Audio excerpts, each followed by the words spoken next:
Revue de presse qui démarre avec Renaud. Bonjour à vous. Bonjour Alix, bonjour Marco. Et on parlera du procureur de la République qui était en face, bien sûr, de la presse hier. Oui, et c'était dans le cadre de l'affaire tentative de déstabilisation.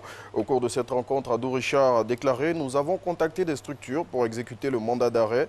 Selon l'Inter qui relaie cette information, les immunités parlementaires de Soro Guillaume, Alain Lobognon et Kanigui ont été levées. Le confrère indique aussi que de nouveaux détails sur l'affaire de détournement ont été révélés et que la stratégie des déstabilisateurs a été dévoilée.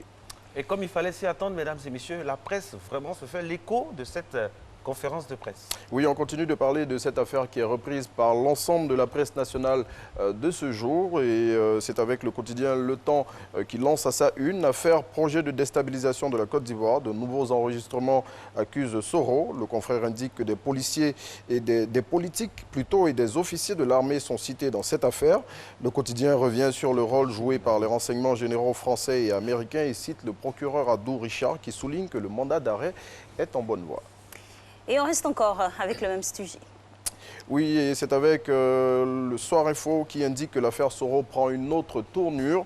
Selon le confrère qui évoque lui aussi la levée de l'immunité de Soro, Lobognon ou encore Lukiman, le procureur explique tout. Plus de précisions dans Soir Info de ce jour. Et puis maintenant, on va quand même refermer ce chapitre avec l'expression.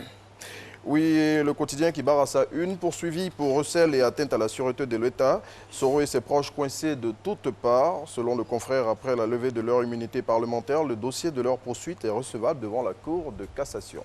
Et on parle de toute autre chose avec le quotidien Le Matin.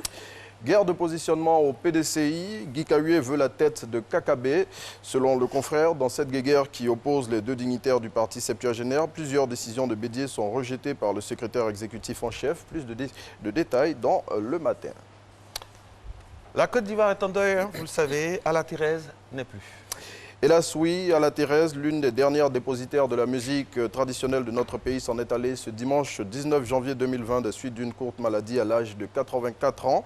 La chanteuse aux pieds nus aura marqué la musique ivoirienne avec son conjoint, l'accordéoniste Ngoran Laloua, décédé l'année dernière, avec lequel elle formait un duo musical très apprécié. À l'annonce de son décès, le président de la République, site Fraternité Matin, a déclaré, je cite, « La Côte d'Ivoire perd une grande dame ».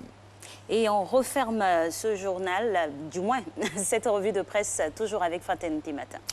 Oui, on parle de coopération avec le sommet Royaume-Uni-Afrique. Selon Fratmat, cette rencontre axée sur les investissements qui connaît la participation de plus de 16 dirigeants africains ouvre une nouvelle page entre le continent et le Royaume-Uni. Le chef de l'État, Alassane Ouattara, qui y participe, a partagé l'expérience ivoirienne en matière de développement et a eu un tête-à-tête hier avec le Premier ministre anglais, Boris Johnson.